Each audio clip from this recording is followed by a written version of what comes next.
The Untouchable True School Sports Empire proudly presents something the boxing game's missing. Hey, what's going on? It's your boy BT, and I came thousands of True School Sports subscribers. Now, we're live from H Town. Welcome to H Town, Texas. We're here, man. We're here in Houston right now to support a good friend of the channel, someone we have a lot of positive things to say about, Angelo Leo. He's taking on Aaron Alameda. If you guys haven't seen or watched any of the Angelo Leo content that's dropped this week, I would highly encourage everybody that comes across this live to go check that out. It's been great stuff with Angelo. Big fight today for him. He's fighting a former world title challenger.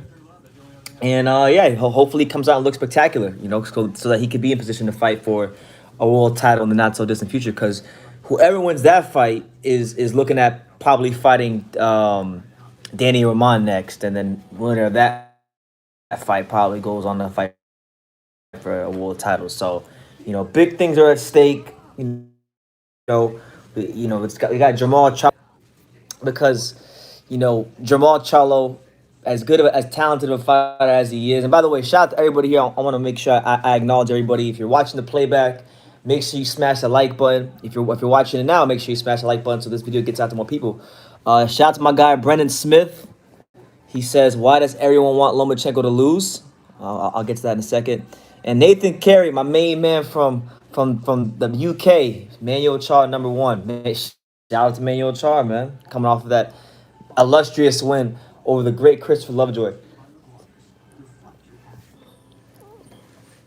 But yeah, I want to get back to the card that I'm here for today, which is I'm in Houston right now, Toyota Center. Jamal Charlo, he has been very, very, very adamant. Him, Ronnie Shields, all of Team Charlo, they've been very adamant about not wanting to fight Demetrius Andrade. They're ducking the shit out of him. And, it's unfortunate because that's a fight. That's probably one of the best fights that could be made, not just in the middleweight division, but in boxing. So he's really shortchanging himself, Jamal Charlo. And today he's fighting Montiel, who, I'll be honest, Montiel, I'm not really expecting a lot from him. He can punch a little bit, but could he outpunch Jamal Charlo? I'm not so sure. But it's his chance to make a statement. It's his chance to really let the world know who he is. Montiel does come from a fighting family. His I think it was his brother, or might have been his brother or his uncle, Fernando Montiel, the flyweight back in the day. He was WBC champion, so he's no stranger to the boxing ring, and it's his chance to make a statement. So hopefully the main event exceeds expectations. But truthfully speaking, from the 9 of you here, okay, if you ain't got nothing to do when the Showtime telecast starts later on, don't miss the first fight because that's the real main event. To hell with Charlo. We ain't here for Charlo, okay? We're here for Angelo Leo. I know, we know he had a tough loss against Stephen Fulton. Wasn't his best night at the office, but he will come back. He will come back stronger, and you guys will put on notice that he's here to stay. HLD was good, champ. How you living? All right, man. Yeah, I know it's been a little bit of time since I've been live, so I just figured I'd take an hour or so before we start moving around and just talk to you guys. So if I got about 57 minutes left, and then I'm gonna head out. So if you guys got any questions, anything y'all want to talk about, you just drop it down in the comment sections, and I'm gonna get to it in a timely manner. Brandon Smith says, "Who do you think is going to win the Isaac Dogboe Adam Lopez fight?" That's one of the more interesting fights of the night. Adam Lopez is a guy that has improved a lot in his career. He's someone that I think can box, but he does love a good tear up. He does love a good fight. I don't know, man. It's a tough one. That to me, that's a pick'em. Like, that's truly a pick'em fight only because of the lack of discipline to box for 12 rounds from Lopez. So I don't know. If Dogboe can make him fight, I think he can win. I'm gonna go with Adam Lopez to slightly survive. I was at Angelo. Angelo asked me this question yesterday. I was talking to Angelo Leo yesterday. He asked me this question yesterday, and I was leaning towards Dogboe, but now I'm kind of leaning towards Lopez because I think Dogboe, if Adam could just keep him at bay and not allow him to explode, I feel like Adam could win a close decision. So I'm gonna go with Adam Lopez, majority decision. Hey Susam, what's good? Champ, says, "What's up, BT? Will you be live tonight?" I probably will not be live because I'll be at the fights. I'll be at the. I'm in Houston right now. I'm here to support my guy Angel Leo as he's taking on Aaron Alameda. So I probably won't be live. I'm gonna see if Pops can go live while I'm at the fights, and then I'll have my live fight my post fight reviews from the stand. So I'll do one for the Angelo fight and I'll do one for the Charlo fight. Those are the videos that I'm planning for tonight. On doing. Joey, what's good, champ? Good to see you, Joey. He says, "Hey, what's up, G? Do you think Jaime Munguia will stop Camille Schmerta faster than Golovkin?" Honestly, I know that fight with Golovkin and Schmeta happened in December, but I can't even remember what round Golovkin stopped him in, so I can't even give an answer. What round did Golovkin stop Camille Schmeta in? Because that was a very forgettable fight. The Canelo Caleb Plant situation, I mean, it should happen next. I think they're gonna run into a big problem because Caleb Plant isn't gonna take the 7 or 8 that Billy Joe took because Caleb Plant, number one, he had the last piece of the super middleweight puzzle, so he's gonna want to be compensated accordingly. There's network, he definitely wants that fight to be on on Fox. So if they can't come to an agreement on the networks, which they should, I really feel like with that fight, if it doesn't happen, I know a lot of people are going to criticize Caleb Plant, but the reality is that um, Canelo's a network free agent. Canelo is a network free agent, free to go, come and go and please as wherever he wants. So if he wants to be with Caleb, if he wants to fight Caleb Plant on Fox, it'll happen on Fox because Canelo's not tied down to the zone. He's not tied down to Fox. So I don't see what the issue is if Caleb Plant wants it on Fox. I mean, it's an undisputed fight. They're both going to get paid a lot of money. Canelo Alvarez is one of the biggest draws in boxing, if not the biggest draw in boxing. So, that shouldn't be an issue. Duke Odin, one of my mains, man, one of my OG subscribers. He says, "What up, BT? What's up, Duke? How you doing? Hope good to see you, man." Jesus M says Aaron Alameda is tough and he can box. He can box. Aaron, listen, obviously you guys know I think the world of Angelo Leo. Even though he lost to Fulton, I still think the world of Angelo. And after I spent a lot of time around Angelo for this camp because I spent a lot of time in Vegas. I spent a lot of time in this camp watching him train and get ready for this fight. I ran the mountains with him. I ran Mount Charleston with Angelo, so I got a pretty good barometer of what kind of fighter he is, more so than most people in the boxing world. And I truly can say, hand on heart, he's hasn't shown all of his skills yet. But with that being said, Aaron Alameda, he's not your traditional Kung Fu Mexican fighter. Aaron is a guy that can box off of his back foot. He actually feels more comfortable boxing off his back foot. He feels more comfortable when he's boxing moving backwards. Durable, been at that level where he's been a world title challenger. So it's no gimme at all. At the weigh-ins, he did come in 1.5 pounds overweight, so that could be an indicator that maybe he's struggling to make the weight, and that would favor Angelo. But either way, whether he's on weight or off weight, Angelo has to have a spectacular performance so that he can get people to demand those fights against guys like Figueroa, to demand those fights against people like Danny Roman and Akhmadaliev, and if he continues to fight well, maybe if he's still there, a Fulton rematch, because the Fulton fight was a very good fight, very entertaining fight. As far as and shout out to NA, he says Bomb Squad. Yeah, shout out to Deontay Wilder. Jaime Munguia, I think Jaime Munguia will stop Camille Schmeta quicker than Golovkin, only because when you get beat up like Camille did against Golovkin, normally when you fight the next big puncher you fight gets the benefit of that because you've been softened up, and you kind of like, it's kind of like a piece of ice. You start chiseling it, you start chipping away at that ice, and it melts. So I think Camille Schmeta will melt, and I'll say if Munguia gets off to a good start, he should be able to get him out of there in 4 or 5 rounds. But Camille is tough. Unfortunately for him, he just has no punching power at all. He was a good amateur. I got that real amateur style, but can't punch his way out of nothing. Do you think Gabe Rosado will beat Beck? That's aside from Angelo Leo versus Aaron Alameda, because that's the fight that I think people need to watch, because Angelo Leo, I feel like, is still I believe he's one of the best fighters out there, and we haven't seen the best of him. But aside from Angelo Leo, I think that's the fight of the day.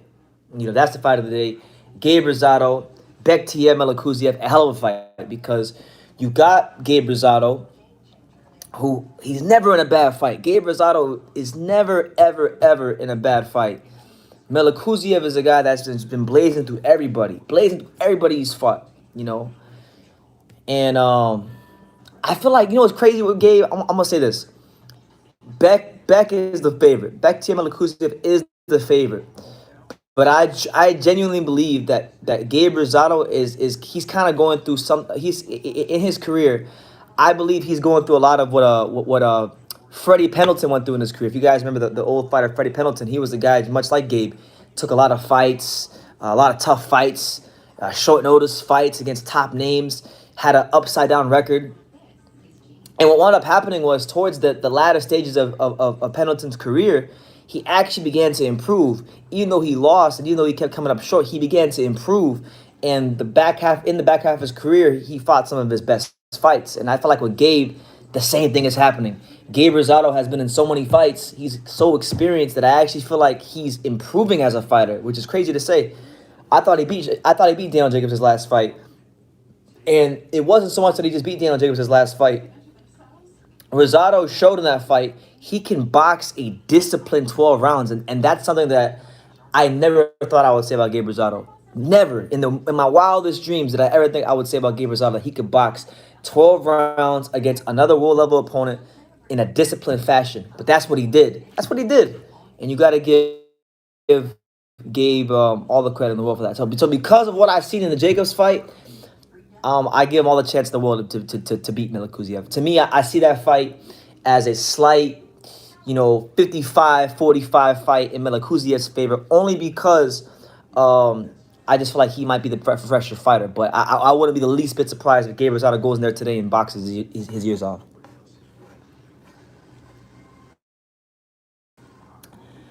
But shout out to everybody here, man. It's great to be live. I've been real busy with a lot of things in the boxing world. Just being around, going to gyms and stuff, and being around Angelo Leo for this camp. It's been great stuff going on with me in the boxing world. Hope you guys have been enjoying some of the interviews that I've been putting out. I got more planned before I leave Vegas. Next weekend's the Nakatani Lomachenko fight. I'm not sure if I'm covering it yet, but I did put in my request for it, so I'm just waiting. Fingers crossed that I get into that, and if not, I'll probably just go as a fan because that's a fight worth going to. And then after that, I'm probably gonna take my happy ass back home to South Florida because I've been away from South Florida for we're going on 40 plus days, and I haven't seen the South Florida sunshine, no palm trees, none of that. So I'm getting a little homesick, but these are the things you got to do to be successful in life. So I'm just taking those steps. Do you think Tyson Fury's plan coming down at 300 pounds will make him stop Wilder even faster? I don't think he's going to come in at 300 pounds. That sounds, to me, I mean, look, it's what he wants to do, and, Tyson Fury does what Tyson Fury wants to do. But to me, I think that would be foolish. If it ain't broke, don't fix it. Why would you come in at 300 pounds when you came in at 275 or 260 something, whatever it was, and you beat the living breaks off of him? I feel like if Tyson Fury actually does what he said he's gonna do, if he comes in at 300 pounds and Deontay Wilder is able to somehow get past the third or fourth round, it's gonna be a tough fight for Fury, carrying all that extra weight around. I could see him gassing out by the 7th round, so 5th round, 6th round. And I feel like that would play more into the advantage of Wilder, because one thing I can say about Malik Scott working on Wilder, I think that when they do come to fight, I don't think they're going to make the same mistake twice. And what I mean by that is, if you guys remember, Deontay Wilder, when he fought Fury in the rematch, he came in at 240-something, which was a career-high weight for him. He thought by putting on more weight that was going to give him the best chance to beat Fury, and he was wrong, because by him doing that, he took away one of the things that makes Deontay Wilder such a dangerous fighter, which was his ability to close the gap and the speed to get his right hand from point A to point B. He lost that extra bit of zip on his punches. So I don't think he'll make that same mistake twice. I see Deontay Wilder coming in at 220, somewhere around there. And if Fury's 300, yeah, he'll have that weight advantage and he can push up on him and try to maul him. But if Wilder is able to take him past the third or the fourth round, it is going to be very problematic for Fury. So I don't think he should do that. That's just my opinion, but we'll see. Let me see. I'm supporting Nakatani, man. You know, it's one over here. You know, Nakatani's become a personal favorite of mine because of his fight, the best fighters out there. I like Nakatani because he's tough, never quits. He's always entertaining fights. So I like this fight because he's coming off of his biggest win. Lomachenko's coming off of his biggest loss. Great crossroads fight. You know, and I think the odds makers in the boxing world are disrespecting him because they're saying that Nakatani is a 9-1 underdog. How could Nakatani on any planet be a 9-1 underdog against Lomachenko? I don't see why he's a 9-1 underdog against Vasily Lomachenko. He's a 6 foot lightweight. He's coming off the biggest win of his career. Lomachenko, we don't know where he's at mentally. If Lomachenko can't get to the outside of Nakatani for the whole fight, it's going to be a problematic night for him because he's going to have to fight that big dude. And, you know, he's not. I don't think Lomachenko is the most durable. Not, I don't want to disrespect him. He's durable, but I really believe if there was a fight where Lomachenko is going to get dropped or hurt, it's going to be this fight right here. It'll be this fight right here.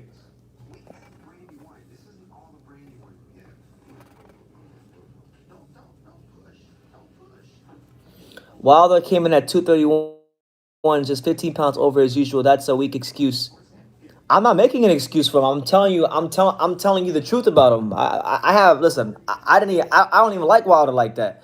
But I'm telling you, Deontay Wilder.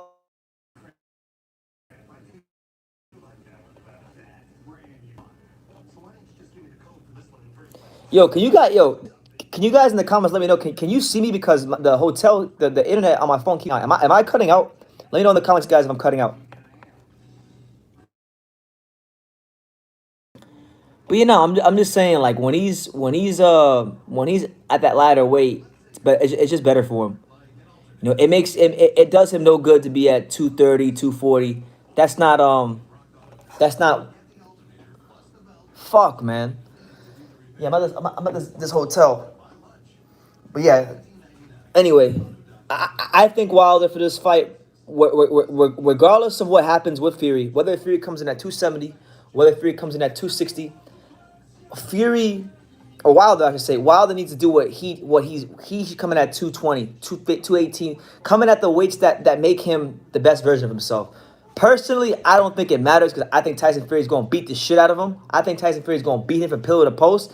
He's going to get retired and he's going to get hurt very badly this fight. He's a broken man. He hasn't properly dealt with his loss in the rematch. But to give himself the best chance to win and get hurt the least, coming at like 215 or 217 or whatever you normally coming at.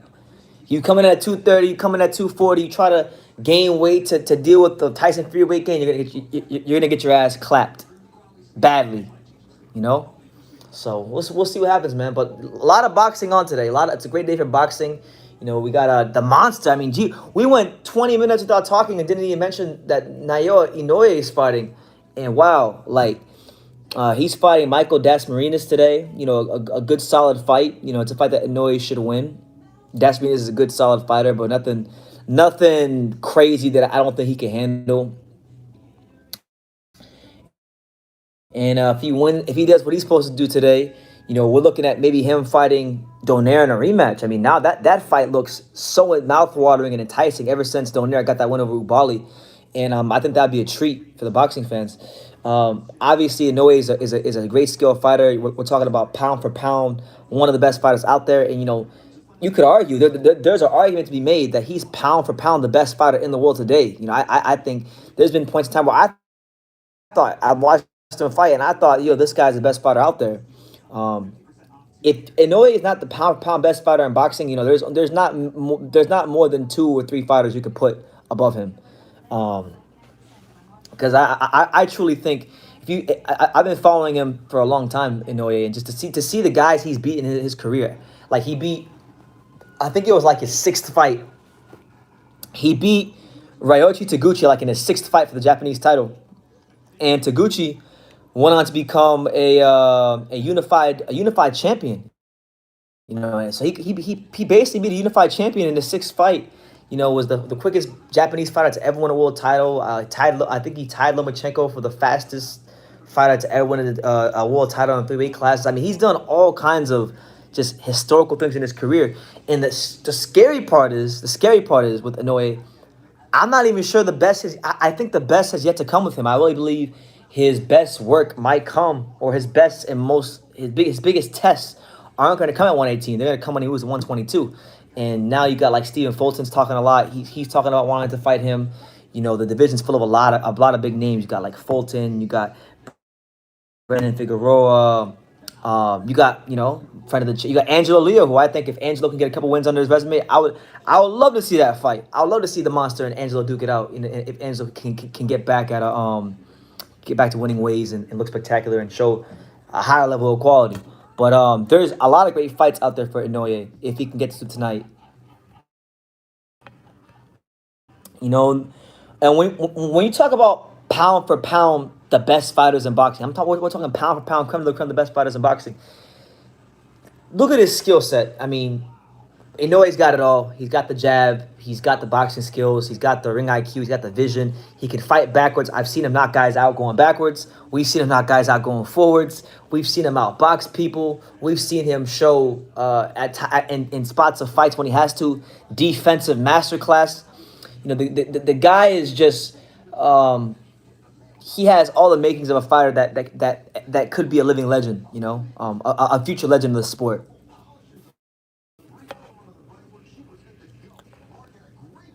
BT, shout out to Andre. He says, BT, do you see that Jamal is losing a lot of fans? His attitude is shit. Yeah, I'm not even a Jamal fan like that. And I used to love Jamal. I used to like Jamal Charlo a lot more than Jamel. And now it's crazy to see how the roles have reversed. Now it's like, yo, Jamel is everything great about boxing, and Jamal is everything wrong about boxing. Jamal seems to be content fighting these guys like Montiel. He's ducking the living daylights out of Demetrius Andre. He don't want no smoke with Demetrius Andre. Um, and it's sad because Jamal can fight his ass off. Really sad. Yeah, Noah is a hell of a champion. Yeah, Lomachenko versus Nakatani is clearly a 60-40 fight. I don't know where they get 9-1 from, but hey, if you're a buddy man, those are great odds. Those are great odds.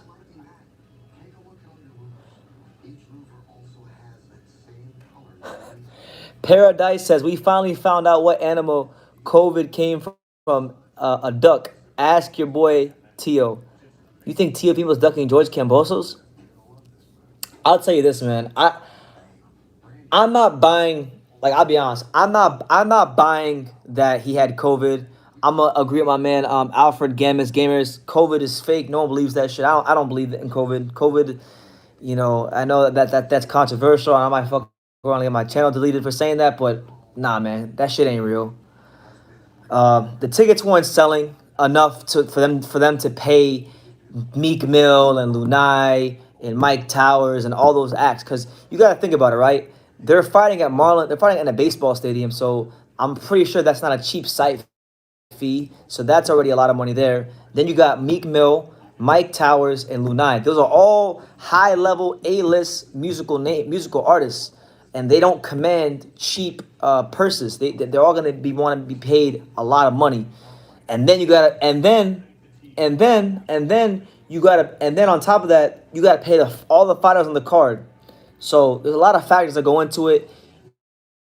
Also, keep in mind that this was the first fight that Peter Khan, the manager of Cambosos, who runs Triller Fight Club, and it was probably just too much for him. So he probably figured, you know what, we'll scrap this. They'll probably move it to a smaller venue because I checked. They were saying that basically they're scheduling the fight for August 14th. I checked the Marlins schedule because the Marlins play at the place. The Miami Marlins play at the stadium they're supposed to fight in. The Marlins are playing August 14th at Marlins Park. So there's no way they can have the fight in the same venue. So I anticipate that they're going to scale it to a smaller venue, and the fight will take place in August.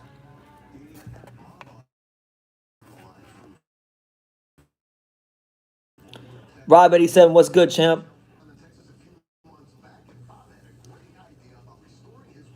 Does Inoue have what it takes to go up in weight like Manny Pacquiao? I don't like. Listen, it's not cool. Like holding any fighter in boxing to the Manny Pacquiao standard is like in basketball when they try to hold these players like LeBron James to this Michael Jordan standard, or they try to compare. It's not fair. It's not fair to anybody to hold him to that standard because like Manny Pacquiao is a one off. He's an anomaly. We're not gonna see it. It could be another 100 years before we see another fighter like Manny Pacquiao.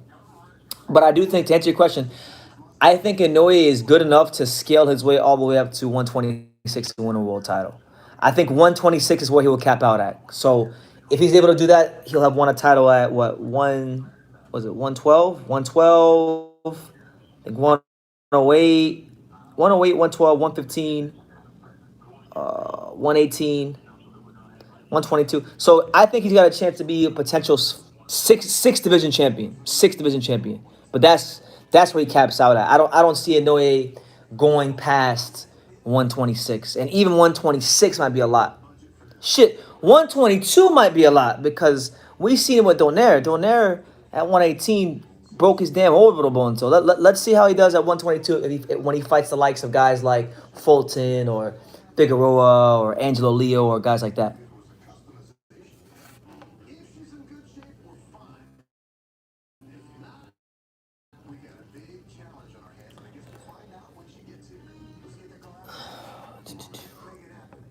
Shout out to everybody here. Ain't Floyd either. They're using the names for clout. No, they're not. None of these guys are Floyd. At least none of the guys that are getting media hype because I think there's fighters in the small weight classes like your Inouye's of the world that I think are like gonna go down as all time greats, like your Inouye's and the monster guys like him. Um, I think those guys got all the talent in the world to really go down as one of the best out there. Are you happy with the way that Tio is moving outside the ring?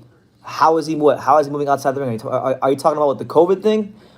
Listen, with him moving outside the ring, if you're referring to the Bob Arum situation, um, I don't have a ton of. Honestly, it's hard to criticize Teofimo Lopez. The guy's fought Nakatani, Coleman, and Lomachenko back to back fights. Like, what do you want from the guy? What do you want from the guy? Like, please explain to me what you mean by that. Like, be more specific. What contradictions? Well, which contradictions? Um, Joe Smith Jr. versus Daniel Jacobs. Who wins? Good fight. I don't know. I think if Daniel Jacobs is stupid enough to move to 175, he'll get chinned by Joe Smith. Shout out to my man Eliezer. How you doing, champ? Brandon Lentz from Houston. Hey, I'm in your city, champ. I'm in H Town. I'm going to the fight tonight. Good to see you, champ. Daz Marinas will give a good fight for Hanoi. Well, let's hope so, man. I believe Daz Marinas is Filipino, and we know the Filipinos always come to fight. I haven't had a sweet and spicy bacon burger, Brandon. I went to the Astros game last night. Like, look, in fact, hold on. I went to the Houston Astros game last night, Brendan. It was last night. It was Alex Bregman bobblehead night, so I was out at the Astros game. Shout out to the Houston Astros. It was a great game last night, but I haven't had it yet. I haven't gone to Whataburger yet.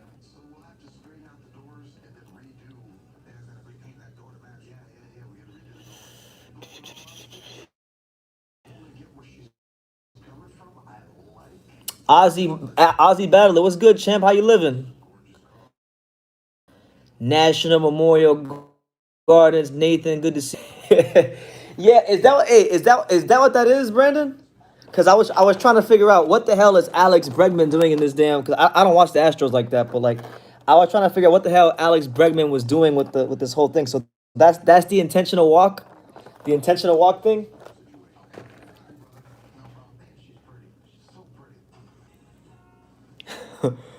Wait,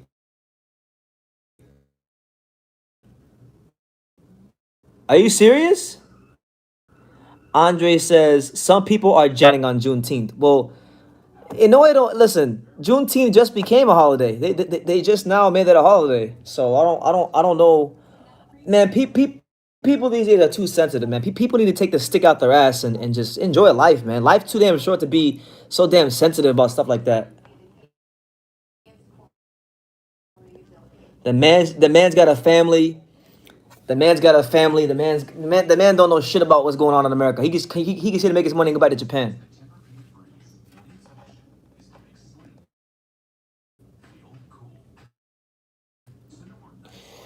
Okay. I don't fall. I don't really follow the American League like that because I'm a Marlins fan. So I watch mostly National League baseball, but it's a cool bobblehead. I like it.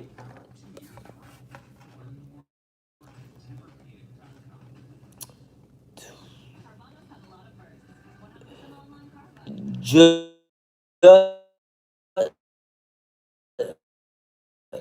Justy Honey versus with the whole Juneteenth thing, man. Like, I mean, it's cool, but like, who the hell like who the hell is complaining? Like, don't tell me that the LDBC is bitching and moaning that Naoya Monster Inoue is fighting on Juneteenth. In the comments, can someone let me know? Because I don't watch those guys. Is the LDBC bitching and moaning about Naoya Inoue fighting on Juneteenth?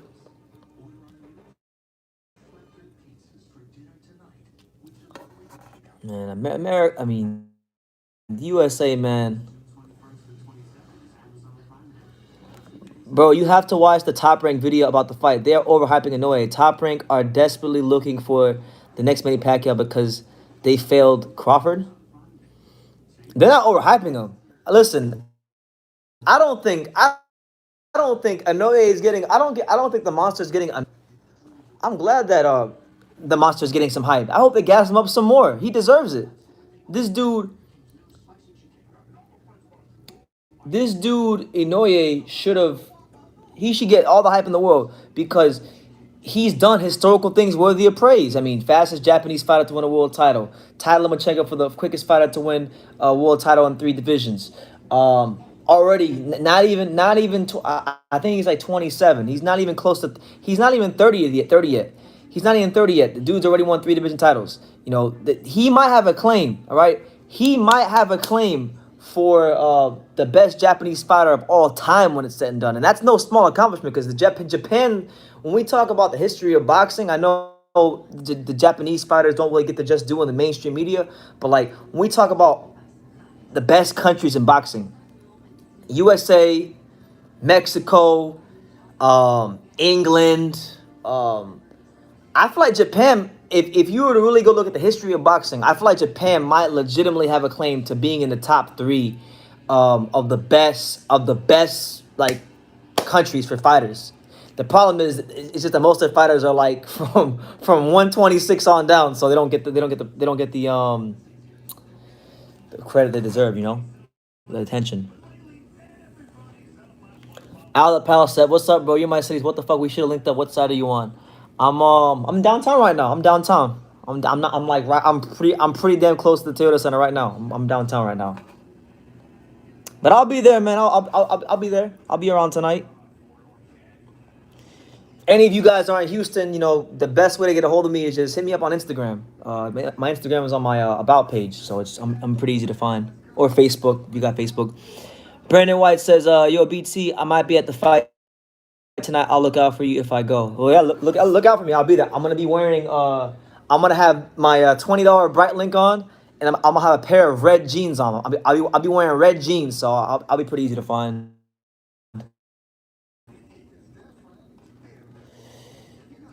Shout out to my man Chill Will.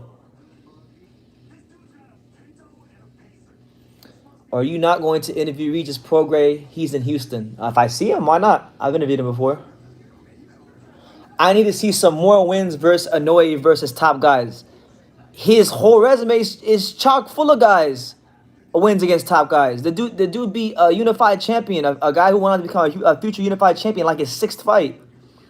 But hey, I'm sold on Inoue, and I have been for a long time. Do you believe Naoya Inoue is ducking John Riel Casimiro? No, I don't. They were supposed to fight last year before this whole COVID happened.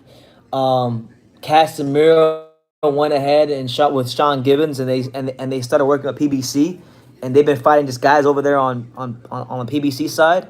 And everyone knows that when it comes to boxing and making these big fights happen, if you're a top ranked fighter, or if you're trying to get a fight with a top ranked fighter, the quickest way to make those negotiations difficult for yourself is to align yourself with Al Heyman, and that's what they've done.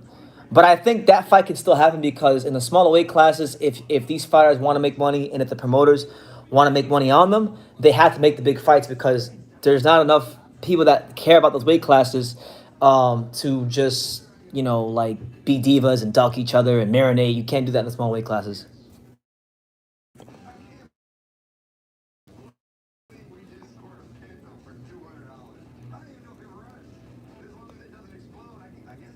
Yeah, he lives in Houston. Okay. Yeah. Nah, I knew that. Nah, Regis is a cool guy. If I, I'm gonna be probably going to the hotel that the fighters are staying in after the fight. So I'm not gonna say which hotel it is, but when I go, I'll probably run into people.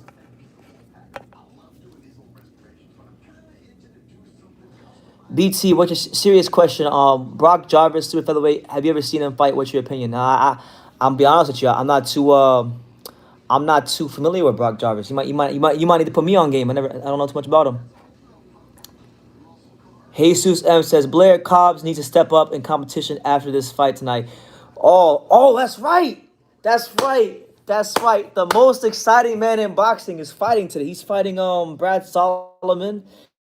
The most exciting man in boxing. Whoo! Blair the Flair Cobbs. He coming. Blair the Flair Cobbs coming to take over the whole welterweight division. Errol Spence Jr. and Terrence Crawford are ducking Blair Cobbs.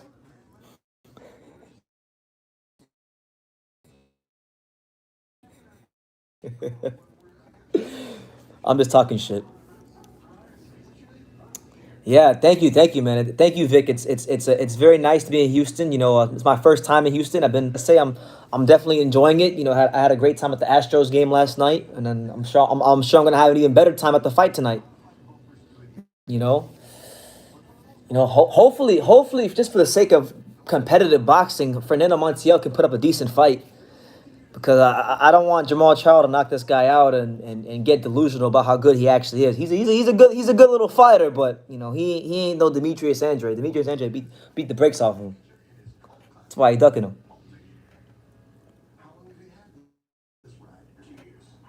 I'll definitely check him out. I'll check him out. Yeah, yeah. You got El Bandito versus you got Pitbull Cruz versus Francisco Vargas. The return of Fernando Vargas. Who the hell in their right mind would have thought Fernando Vargas would be boxing? I thought he'd be tired. Brandon says he was going to go to the fight, but there's too many other fights.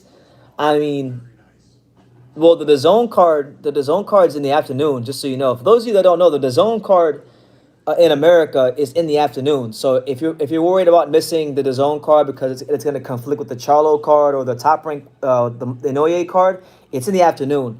So the only two cards on that night here in America are going to be the Inoue card on Top Rank and the Charlo card on Showtime. So all you gotta do is just pick between those fights.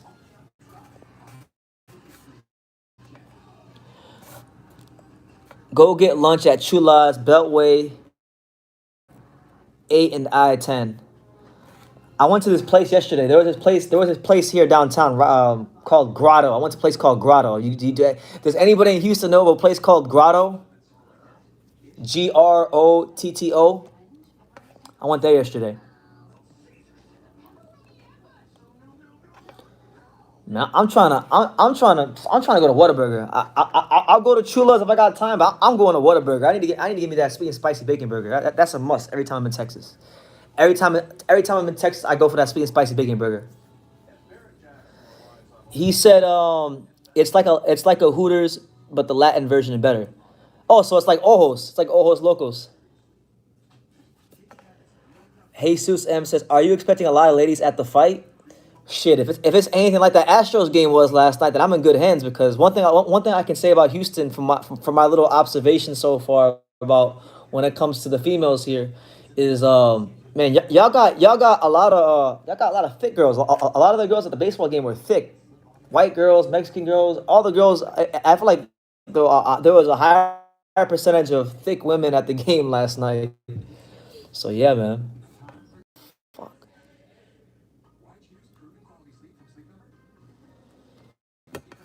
I don't know what's going on with the internet, man.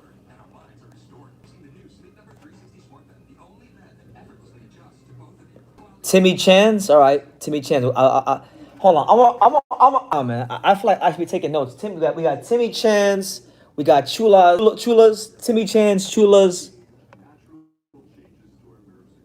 Shout out from Poland. How bad do you think Schmetzer will be beaten today? I think Munguia will get him out of there by the fifth round. I think the beating he took in the Golovkin fight with his inability to punch is gonna make Munguia get very aggressive early in the fight, and he'll press to action. And I think this will be the best performance of his career. But it don't matter because the Blair the Flair Cobbs, he's coming to steal the whole show. Blair Cobbs is coming to steal the whole show.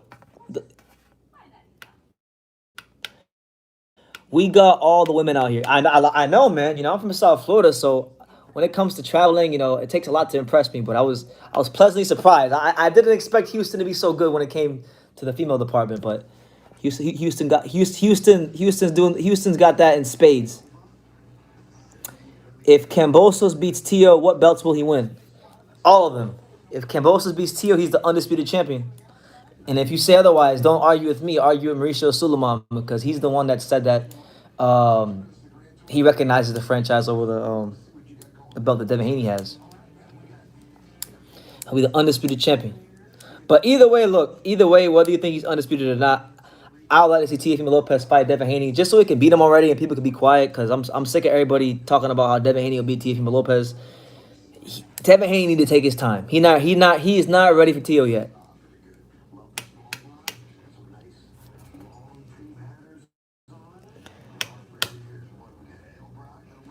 Yeah, see, listen. I don't know anything about. Oh, I don't know the difference between Ojos and Chulas. I just know about which place has the bad bitches. So, whichever place got that, that's the spot I want to go to. And Brandon, you're right. You're actually right. All Drake talks about is those Houston women. So, I never thought of that, but you're right. And so I guess there's a reason for that. The real El Jefe, my main man, 50 grand, Felipe Garcia. He says Chula's food is trash. And shout out to Felipe. He's actually the one that took me to Ojos. So, what language am I speaking? I'm speaking American. Speaking that I'm not speaking English. So I'm speaking that American.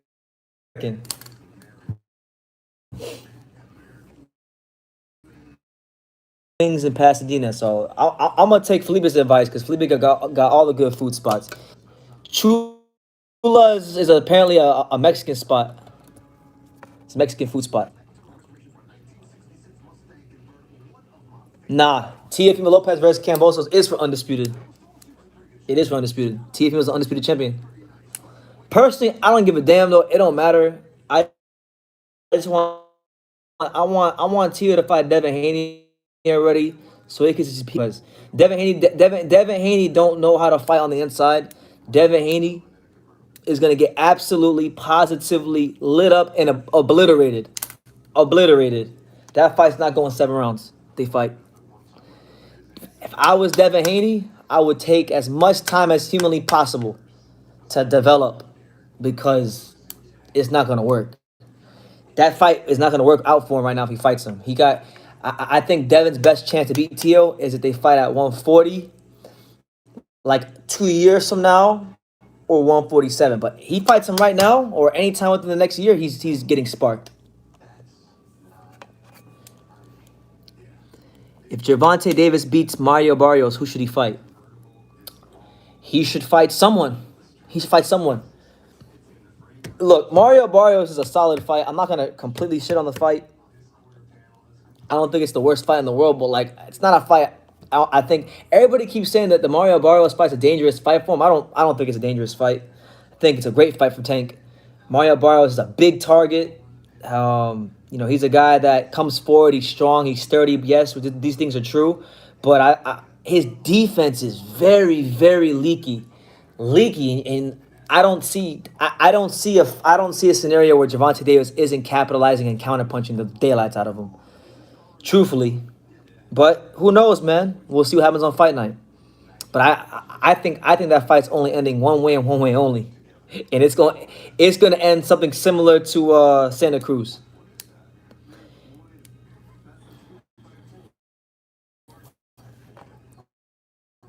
If Haney chooses to fight a boring fight, Tia might not win a round. He got rocked fighting a fight trying to address internet narratives. Personally, I don't think it matters how he fights. He could fight a boring fight. He could fight an exciting fight. Either way, I think Tio's gonna break him down, figure him out because it's crazy. I'm sitting here and I'm talking about Angelo Leo who's fighting today, and I'm talking about how we haven't seen the best Angelo Leo. But you know what? I'm gonna take it a step further. With Tiafimo, we haven't even seen the best Tiafimo yet, and I truly believe that, and I know it because there's things I saw. I'm not gonna get too deep into it because I don't want to divulge too much information. But I had a chance to watch. I had a chance about 3 weeks ago. Three weeks ago in Las Vegas, I had a chance to watch Teofimo Lopez spar for 8 rounds. I watched Teofimo Lopez spar for 8 rounds. He did 5 rounds with Brandon Pizarro, who's a 140-pound prospect from Philadelphia. Brandon got a really long, strong, mean Philadelphia jab. Pushed Tio, really good work. And then when he got Tio nice and tired, they threw him in there with one of South Florida's very own.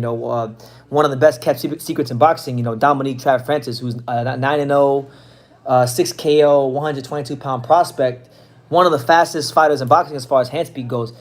So I saw Teofimo Lopez in those sparring sessions do some things I've never seen him do under the lights. So I know there's more things in his skills that he hasn't shown the public that I know he's going to show in future fights when he gets an opponent like a Devin Haney good enough to bring it out of him. So to me, it don't matter. It don't matter what Devin Haney do. He needs to just continue developing.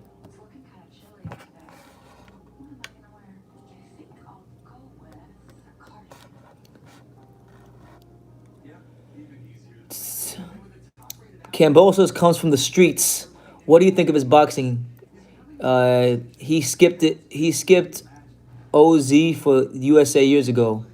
What the hell is OZ? Is he from the streets? Because I don't know much about his Australian background. Could you divulge more? Could you tell me more information about his street background? I'd be interested to know about actually. Kambosos as a boxer, I actually think people underrate Kambosos a little bit. I don't think Kambosos is this elite A level creme de la creme fighter, but I think George Kambosos is a very strong, very solid top 10 contender. He's the kind of fighter that if one of the elite guys don't have a great night, if they have a letdown, he's strong enough and he's prepared enough and he believes in himself and he's alpha enough to go in there and upset a top elite guy. So I think the things that make George Kambosos special aren't necessarily his skills, but it's what's in here and what's in here.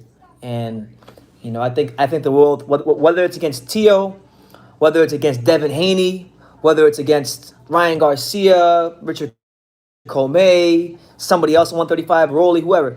I believe George Kambosos at some point in time is going to get he's going to get a big name on his resume. I don't know if it'll be Tio, although I think it's a fight where if Tio is struggling to make the weight, which I believe he is, it could be a tough fight for him.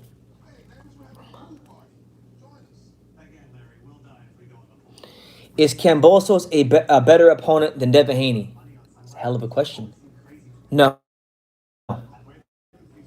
I don't think he's a better opponent than Devin Haney because I think style wise Devin Haney is the tougher matchup for Tio because he's longer and he's rangier. But I think you could make the argument that he is right now though because of the fact that I just think Kambosos is more seasoned.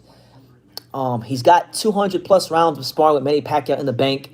He's been on the road. He fought Devin Haney's trainer Mickey Bay, so he's more seasoned at this point. Maybe I don't know. I don't know, man. I think Devin Haney's a better fighter, but there's an argument that Kambosos is better as far as an opponent right now at this exact moment.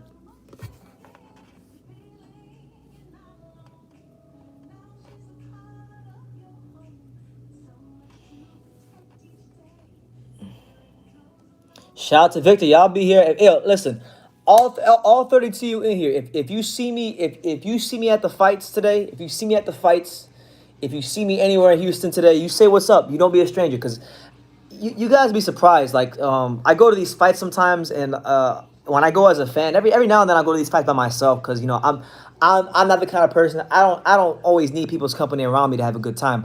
I can go to sporting events by myself, meet random people, talk, and have a great time. Like last night, I went to the Astros game by myself. I was out there in center field. I was talking to everybody out there, and I made some friends last night at the Astros game. People were buying me drinks. It was crazy. But if you see me at the fights, just say what's up. Don't be a stranger. I'm not that tall, but don't be a stranger. I get a lot of messages. Believe it or not, I can't tell you how many times I get messages here on YouTube where people say, "Oh, I saw you at the fight, but they didn't come and say what's up." So if you see me, say what's up. Aussie Battler says, "Get some chicks." I mean, I don't have to. I don't have to do that. But if the opportunity presents itself, then why not? I'm gonna have a good time with or without them.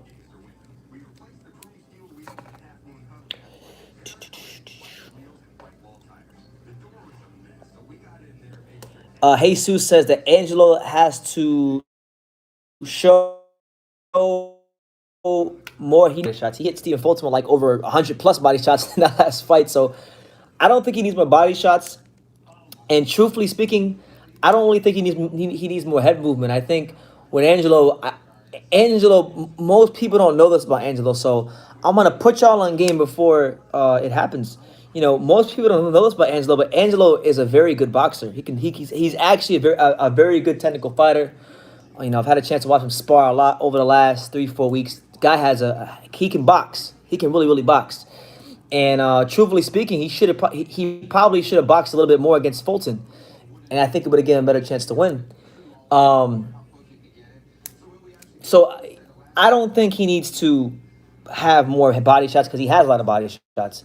I think he needs to box, and the reason I think he needs to box more is because when he boxes, it allows him to bring out what I believe to be his best quality, which is his ability to shift and create angles. Angelo has some great angles in there, and they set up a lot of his body shots. So I think what the world needs to see a bit more of Angelo is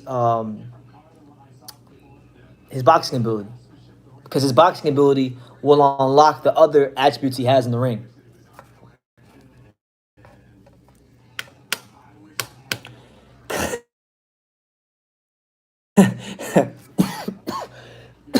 Anthony Mundine.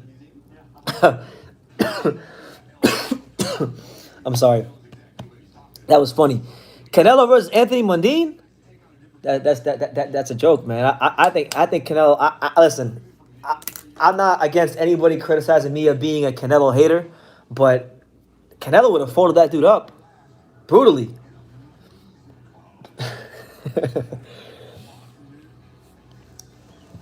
What you gonna ask me next? Canelo versus Michael Zarafa? Y'all are too much.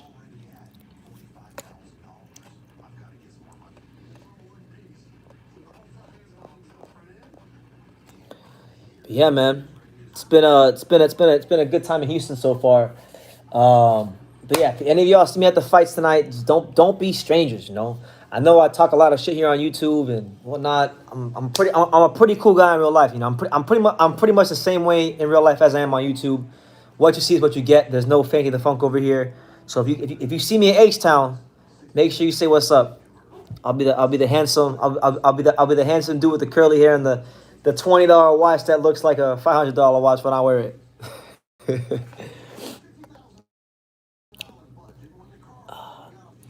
I remember back in the day. It's funny you mentioned Anthony Mundine, because I remember back in the day when Anthony Mundine was on Fight Night.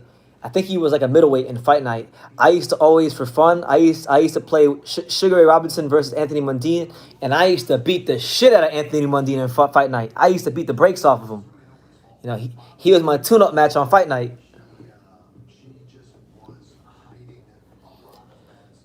I have a weird feeling Fulton will lose to Brandon Figueroa. I don't think he'll lose to Brandon Figueroa. I think he will definitely. Brandon Figueroa will put a good pressure on Fulton.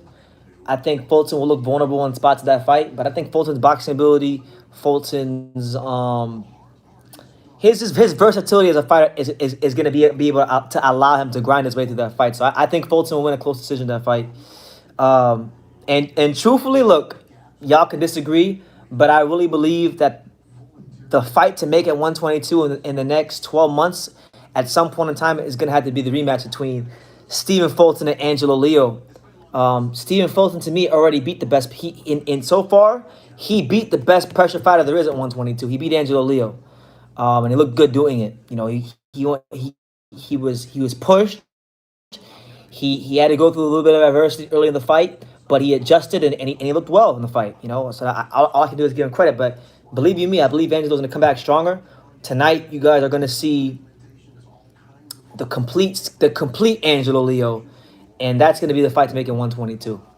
Mark it down. Mark it down when I said it. June 19th, Juneteenth, 2021. BT said it. Let you guys know in advance. Absolutely, man. We're gonna keep going here on True School Sports. We're gonna keep putting up that great world-class boxing content. We got many more years left to go, and we're just getting started. We're just getting started with these boxing videos. You know, the first couple thousand videos we put out here on YouTube, those are just a warm up. Now we're just getting started.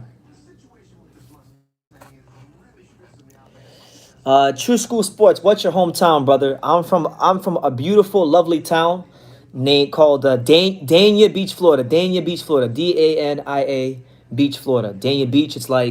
Dania Beach is like 30 minutes north of Miami. It's sandwiched right in between Miami and Fort Lauderdale. So you're 15 minutes. You're 15 minutes from Fort Lauderdale. You're about 25 to 30 from Miami. You can and then you have your own beach, so it's great. It's a lovely town. I was blessed to grow up there, and I think there's no other place in the world that I could have grew up that was better than Dania Beach. How about the Armenian dude at 122? He's a high pressure too. You're talking about Ubali and Merjan Akhmadaliev, right? Merjan Akhmadaliev or Ubali?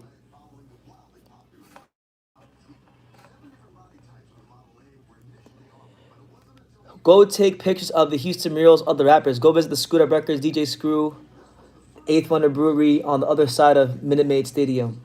Yeah, I'm gonna go walk after this live is over. I'm probably gonna go walk around a little bit, see what's up in Houston. You know, probably get up with Team Angelo Leo, see what's going on with Angelo and all them.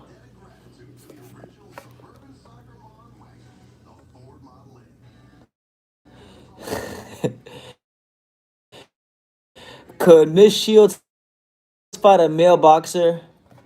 And what would that match look like? No, I can answer that question more accurately than probably anybody here on YouTube. Men, low level amateur men in the gym, and no, if she spars anybody who's even like journeyman level in the pros, she's gonna get her shit pushed back. She's a great skilled boxer. She'll land a lot of punches, but she just don't have the pop to hurt the guys. It's not gonna happen. I've seen it. HLD says, cool. Would you have been at TL's fight tonight instead of Houston? No, I wouldn't have because it's a long story, but no. And plus, Angelo's a friend of the channel, and I wanted to come out here to support him, and it's a big fight for his career. So I'm happy to be in Houston. I'm very happy to be here in Houston. But I had a feeling something was gonna happen with the Tia female fight. That's why I chose to go to Houston instead of going to Miami for the fight. I knew it was too good to be true that they were gonna have a fight at Marlins Park. Over there playing with my emotions. Aussie Battler says, who is the most famous boxer you have ever met? That's a great question. I met a lot of famous boxers. Evander Holyfield, Riddick Bowe, Vladimir Klitschko, Larry Holmes, Marvin Hagler. I met him before he passed away. Miguel Cotto. I met a lot of fighters. Been around the boxing game for many years. Been very honored. Jay Abdullah says, "You in my city, I might see you up there." Yeah, man. Apparently, I'm starting to realize I got a lot of subscribers in Houston because everyone's saying we might see you there. Yeah, I'll be at the fights tonight. I'll be at the fights. So if you see me, say what's up. Yeah, man. Very jealous. Good work. Yeah, man. Thank you. And all those interviews are on the channel. So if you just go dig through the archive, there's plenty of those interviews out there. Should Layla Ali come out of retirement to fight Claressa Shields? No, no. How about the ladies tonight? Michaela Mayer versus Farias and Esparza versus Zamora. Well, isn't the Esparza fight for a world title? I'm pretty sure it's for a world title. That's a solid fight. Michaela Mayer, she has to win tonight to keep her hopes of fighting. She's trying to fight Terry Harper, so it's good to see two of the top names in women's boxing in action. I know right now what I'm anticipating is that Esparza, and I could be wrong, but Esparza is fighting for a world title tonight. Correct me if I'm wrong. She's fighting for a world title tonight. Sinisa Estrada is fighting for a world title on June the 9th in LA. She's actually moving up from 105 to 108 to fight for the WBO title, trying to become a two-division champion. So I feel like both of them are going to win. I think both of them are going to win their fights, and they'll probably do a rematch next. That's what I'm anticipating. Felipe says, "I'm going to the Charlo fight in San Antonio next month. Come back to Texas." Yeah, I might have to, man. What was that, the July 17th? Fuck, man. I might not go home. I'm homesick as hell, but at some point in time, I gotta get home. So for those of you who don't know, let me tell you something. I'm from Miami. If you don't know, I'm from Miami. I'm from Dania Beach, Miami, Fort Lauderdale area. South Florida stand up. That's where I'm from. I've been gone from home since May the 5th. So I'm very homesick. Very homesick. So I gotta get back home at some point. But yes, Felipe, if you go to that fight, which I'm sure you will, I'll definitely love to come with you. That's the fight that we really need to gas up here on YouTube is Jermell Charlo versus Brian Castano. You know.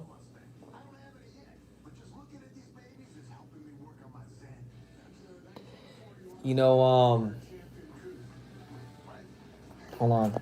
Felipe says my crew coming from Houston. My crew coming from Houston on Monday. You can ride with them to Dallas. Yeah, but I already booked my flight back to Vegas. So I don't know. I don't know how that's gonna work. But I'd come back to Dallas. Oh, by the way, Felipe, this is actually yours. I went to the Astros game. I got this for you. I was gonna give it to you.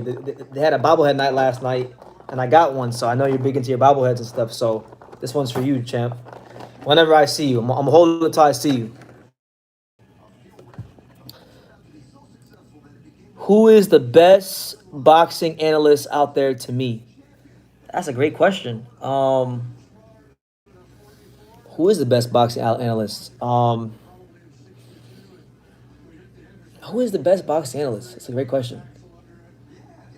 Paulie. I like Paulie Mount. I've always been a big fan of Paulie's analysis. A lot of people don't like Paulie, but I like Paulie. Sometimes he be tripping, but for the most part, Paulie's pretty good. When he was alive, my favorite boxing analyst was actually Emmanuel Stewart. I love Emmanuel Stewart because he's probably one of the only people I've heard talk about boxing that was able to understand the technical side of boxing, the mental side of boxing, and the politics of boxing. Because what I found with most people when you talk to most people in boxing, there's three parts of boxing. There's the technical side of boxing, there's the mental side of boxing, and then there's the business of boxing. And most people I meet in my life, they usually only understand at most two of those things. So like, most people I meet, some people only understand the business, but they don't understand the mental.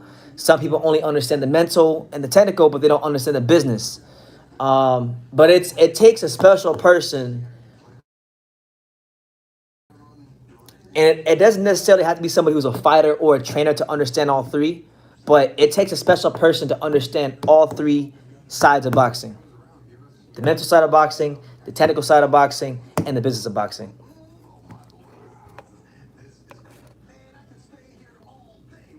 Larry Merchant and Jim Lampley. Yeah, shout out to Jim Lampley. Jim was supposed to do commentary for the Tio fight this weekend, but that went up in smokes. And that's another thing. I was talking earlier about how Triller had to pay. They had to pay all these different people. They had to pay Mike Towers. They had to pay Meek Mill. They had to pay everybody. But that's another one. You think Jim Lampley's gonna work for free or work for cheap? Absolutely not. Absolutely not.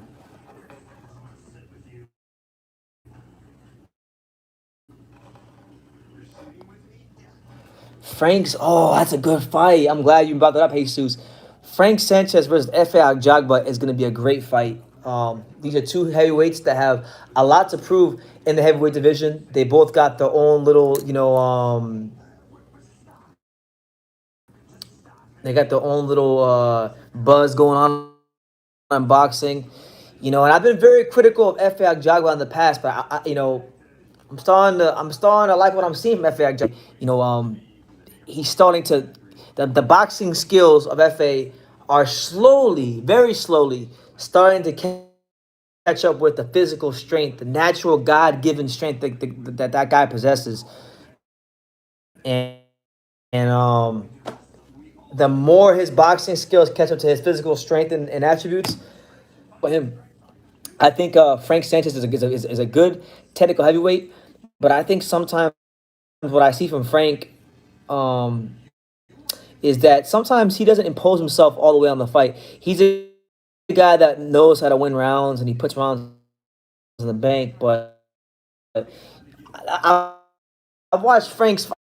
I've watched some of Frank's fights where Frank is extra bit of effort to get these guys out of there. And in the heavyweight division, you need that, or it's a big problem. So I think that's going to be his ultimate undoing. And I believe F.A. Jabba will stop Frank Sanchez.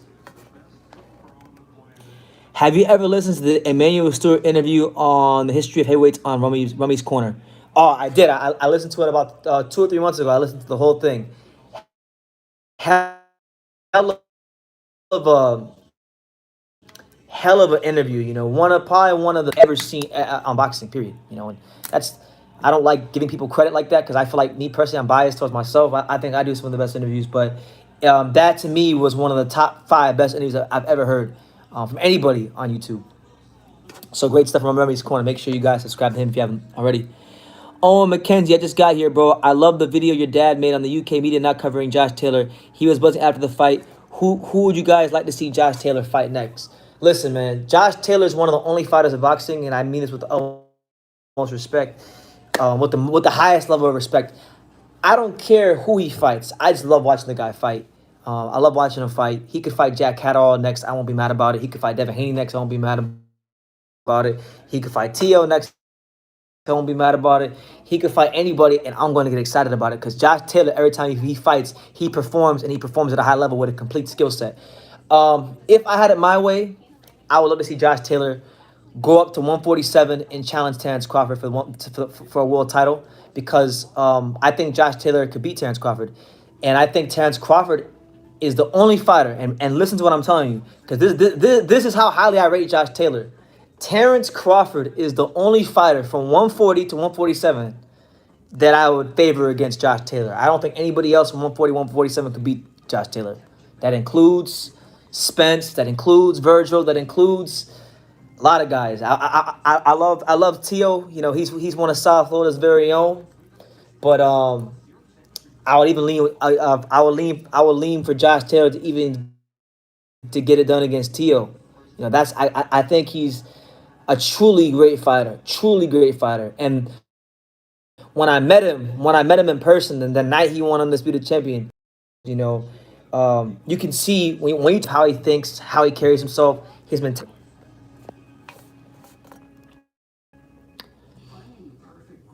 But yeah, as far as Josh Taylor and the Scots, and my dad, we're big fans of Josh Taylor. I've been telling my dad a long time about Josh Taylor. My dad, he's come around. He wasn't a Josh Taylor believer. My dad was trying to tell me that Regis Prograis was gonna beat Josh Taylor. I said, no, Pops, you tripping. Josh Taylor gonna beat Regis Prograis. He's gonna beat everybody in this tournament.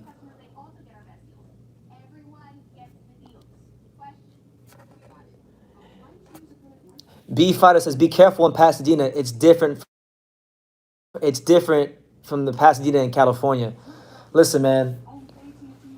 Listen, man. I'm from South Florida, man. I'm not scared of nothing. Like, so I've been to, and right now, I just moved to one of the grimiest parts of South Florida, which is which is Homestead. Go Google Homestead. Go Google Homestead, Florida. It's one of the grimiest parts. Go Homestead in Florida City.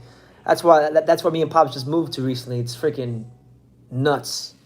So when you live there, nothing really nothing really scares you. But I'll take your advice. Oh, you know, Josh Taylor's going to continue to deliver great fights no matter who he fights.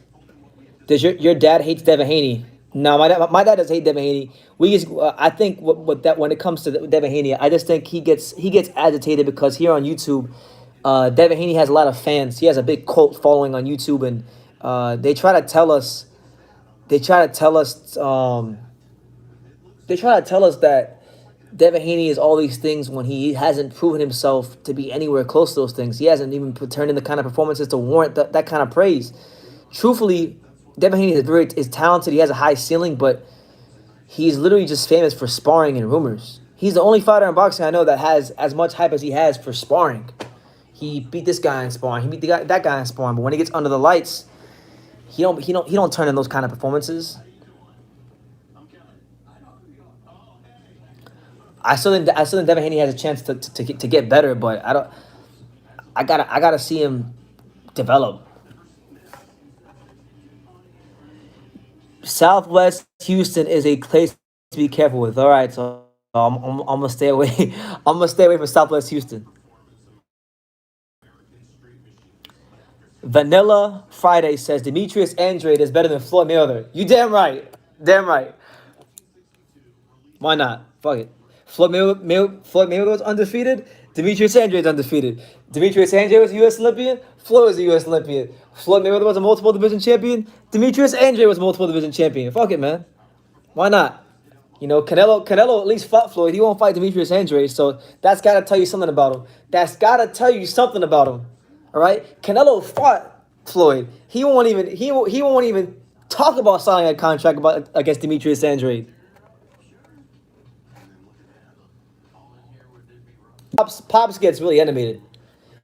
Y'all should have seen Pops when me and Pops went to the Edgar Berlanga fight about a month ago. Y'all should have seen that. That was something to watch.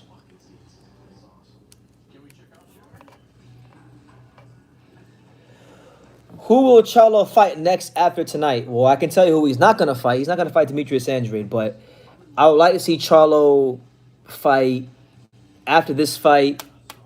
I would like to see Charlo fight Demetrius Andrade.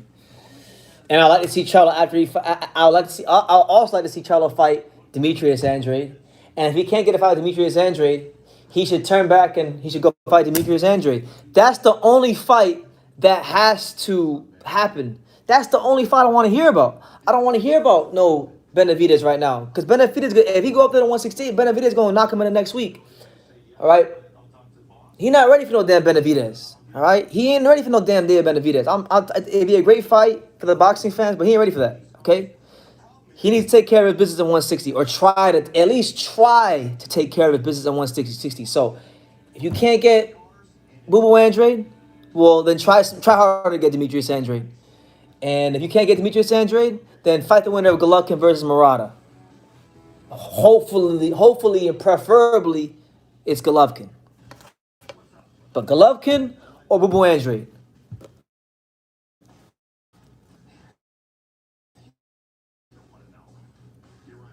I believe Mayweather showed us something different in the exhibition. He took it to the YouTuber and sat on his punches while still being skillful. Why we never saw that type of Floyd in his matches? What are you talking about? We saw that Floyd tons of times in the first half of his career when he was Pretty Boy Floyd and he was lighting dudes up with 8 punch combinations. Freaking when he fought Philip Endu in Grand Rapids, Michigan, and he hit that man with like 3 or 4 straight right hands in a row. What are you talking about, man? I thought that was one of the worst Floyd Mayweather. That was actually one of the worst Floyd Mayweathers I've ever seen in my life. That was one of the most trash. I know it was exhibition, but it was it was the most trash version I've ever seen of Floyd Mayweather, ever in his life. He went to his corner, and he was talking to whoever was training him. He was talking to that guy who was training him, and he said, oh, it's hard to hit him with a jab, which is funny because he never said that about Pacquiao. Like Floyd never said when he fought Pacquiao and Cotto, he never said, "Oh man, it's hard to hit these guys with a jab." He said, "I got them." But when he fought Logan Paul, he said it's hard to hit him with a jab. Come on, man. It's one of the worst versions of Floyd we ever seen. And I hate to see. I know Floyd made a lot of money, and everybody's gonna say, "Oh well, you can't hit on Floyd, BT. He's being a good, shrewd businessman." But like, come on, man. Not all money is good money. Like, not all money is good money. Floyd is tarnishing his legacy. He is. I mean, he was a great fighter, one of the best we ever seen. But he continues with this bullshit. It's gonna really tarnish his legacy. Because I truly think there's gonna be a fight where I can't believe I'm saying this, but like if he fight Jake Paul, it might be a competitive fight. If that Floyd shows up, I'm telling you, because we saw Logan Paul counter him, okay? Land flush punches. You can't even find Canelo highlights where he landed flush counter punches like that. Jake Paul can actually punch a little bit.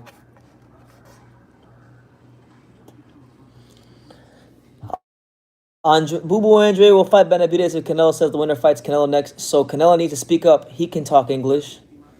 Listen, Canelo Alvarez don't want that smoke. He's already told you he don't want that smoke. He's scared to death of Demetrius Andrade. If you could be a world-class boxer, who would it be for a day? Who would it be and why? I would like to be Roman Cholatito Gonzalez, my favorite boxer, Cholatito. Why? Because just the way he fights. I like the way he fights. Intelligent pressure fighter who's one of the best. Nobody talks about this, and people who disagree with this don't know what the hell they're watching. But Cholatito Gonzalez is one of the best defensive fighters in the sport. But the thing is, like, he's so offensive minded. He's so offensive minded, and his balance is so good that people don't look at how good he is defensively. They just look at he's throwing punches and all this stuff. But keep in mind, when Cholatito got dropped by Ramos in the first fight, before that, he went like a good 10 plus years without getting dropped. And that's a big accomplishment because he was fighting the who's who of his weight division. He wasn't fighting no cupcake opponents. Like, you literally couldn't have picked a better resume than he has right now.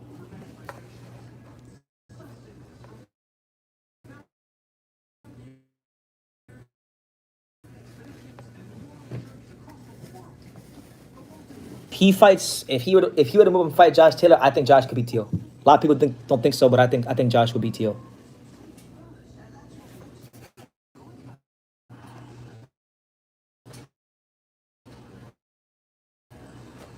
Manny beats Earl Spence Jr. Would you put Pacquiao on top of Floyd?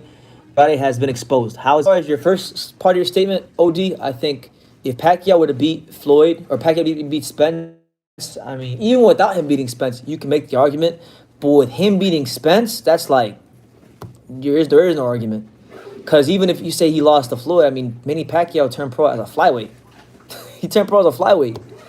He shouldn't even be at 147 dominating still. And the sad this is going to show you, like, obviously Pacquiao is a great fighter and Pacquiao is an A-level fighter.